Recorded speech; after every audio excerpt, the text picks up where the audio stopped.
பிஸ்மில்லாஹிர்ரஹ்மானிர்ரஹீம். அஸ்ஸலாமு அலைக்கும் வரஹ்மத்துல்லாஹி வபரகாத்துஹு. அன்னை ஹலீமா அவர்கள் நபி ஸல்லல்லாஹு அலைஹி வஸல்லம் அவர்களை எடுத்து வளர்த்து வந்தார்கள். அனஸ் இப்னு மாலிக் ரலியல்லாஹு அன்ஹு அவர்கள் கூறுவதாக முஸ்லிம் ரஹிமஹுல்லாஹ் அவர்கள் அறிவிக்கின்றார்கள், அல்லாஹ்வின் தூதர் வளர்ந்து வரும்போது ஒரு நாள் அவர்கள் குழந்தைகளுடன் விளையாடி கொண்டிருந்தார்கள்.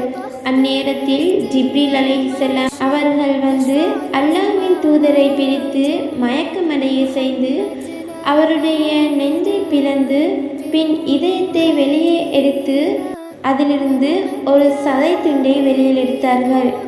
பின் அந்த சதை துண்டை பார்த்து, இது ஷைத்தான் தீண்டக்கூடிய பங்காகும் என கூறிவிட்டு அதை, அதாவது அல்லாஹ்வின் தூதருடைய இதயத்தை எடுத்து தங்க தட்டில் வைத்து ஜம்சம் நீரை ஊற்றி இதயத்தை சுத்தம் செய்து அவருடைய நெஞ்சில் வைத்து தேய்த்து விட்டார்கள். இதனை கண்ட அல்லாஹ்வின் தூதரிடம் விளையாடி கொண்டிருந்த அன்னை ஹலீமா அவர்களுடைய குழந்தைகள் அன்னை ஹலீமாவிடம் சென்று முஹம்மது நபி ஸல்லல்லாஹு அலைஹி வஸல்லம் அவர்கள் இறந்து விட்டதாக கூறினார்கள். அன்னை ஹலீமா அவர்கள் பயன் சென்று அல்லாஹ்வின் தூதரை பார்த்தார்கள். அப்போது அவர்கள் நிறம் மாறியவர்களாக இருந்தார்கள்.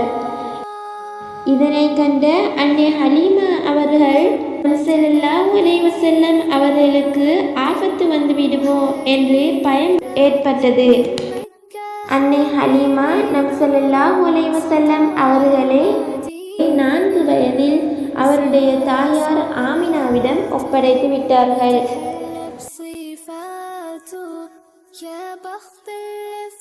ரமலான் வினா விடை போட்டி.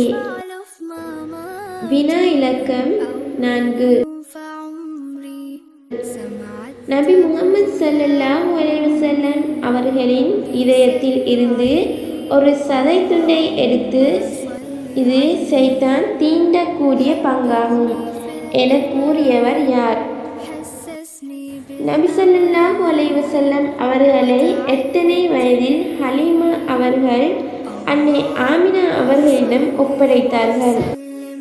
இதற்கான சரியான விடையை இன்று இரவு 9 மணிக்கு முன்னர் உங்கள் பெயர், வயது, ஊர் மற்றும் பதிவு எண் என்பவற்றை இதிலுள்ள தொலைபேசி இலக்கத்திற்கு அனுப்பிவிடுங்கள்.